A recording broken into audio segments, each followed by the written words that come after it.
I think many of the questions you've kind of covered and wouldn't like to really repeat a lot of them, but I was really hoping for a comment from you about sort of electoral formations, and you've been involved in the Respect Coalition for 10 years now.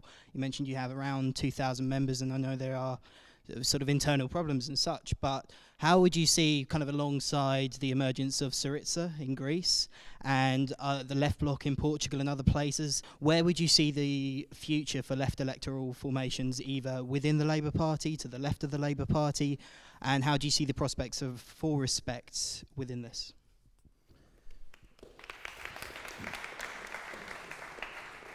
Well, I'd like to give a speech on that, but that's not the speech I was invited to make, which was about the world at war. But of course, you're right, that one of the characteristics of this age is the collapse of the capitalist system. Socialism collapsed at the end of the 1980s, the beginning of the 1990s. Now capitalism is collapsing in front of our eyes. It's collapsing in our own country, and only exists through the false printing of money and the vast subvention of public expenditure in private enterprises, principally the banks. But in other countries on the European mainland, as you identify, capitalism is collapsing in front of our eyes wholesale.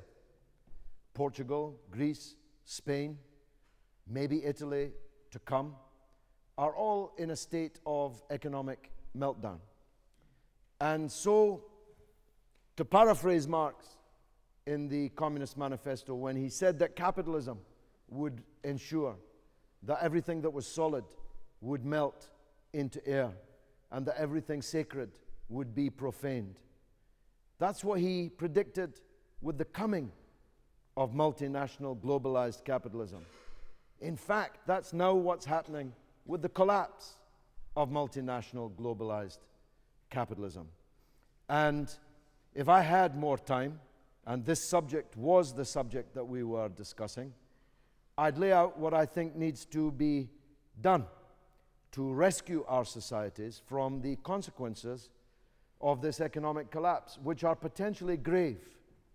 In Greece, for example, a party obtaining 10% of the vote, 1 in 10 of Greeks, voted for an avowedly, overtly Nazi party, which wears swastikas and uniforms, Nazi uniforms, and attacks immigrants and gay people and others that they can victimize and turn into scapegoats. And their support is multiplying almost on a daily basis. The possibility of a fascist Greece is now looming on the horizon. Of course, the left is also strong in Greece, not just Syriza, but the various communist parties and other left formations are also strong. And that was, of course, the very scenario that we had in Germany at the end of the Weimar Republic, which power struggle led to the emergence of Hitler, fascism, the Holocaust, the Second World War, and beyond. So the stakes are extremely high in this. I myself wish, hope, pray for the British Labour Party to be a Labour Party again.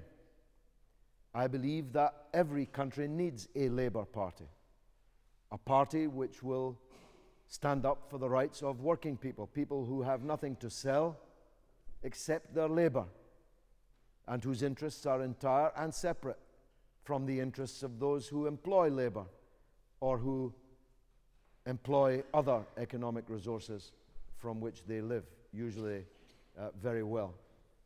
But Britain doesn't have such a party now. The British Labour Party became New Labour, then non-Labour, and is now anti-Labour. It's the opposite of a Labour Party that we now have. And that's why we had to form Respect. Not just because I was expelled, but because the role of Labour in the massacre of 1 million people in Iraq was part of a vast betrayal of everything that Labour had previously stood for. So if the Labour Party became a Labour Party again, I'd join it. And they'd let me in if they became a Labour Party again. But I see no prospect of either of those things, either of me joining it or of them becoming a Labour Party again. So, with our small numbers and unfortunately without the support of one or two people who've left us over this Assange business, we'll just have to continue. All I can say is this, that the only socialist elected to Parliament to the left of Labour since 1945 is me, twice, in Tower Hamlets and now in Bradford. So we have shown that we can win elections in the right circumstances and with the right campaign. And I invite you to join us, respectparty.org.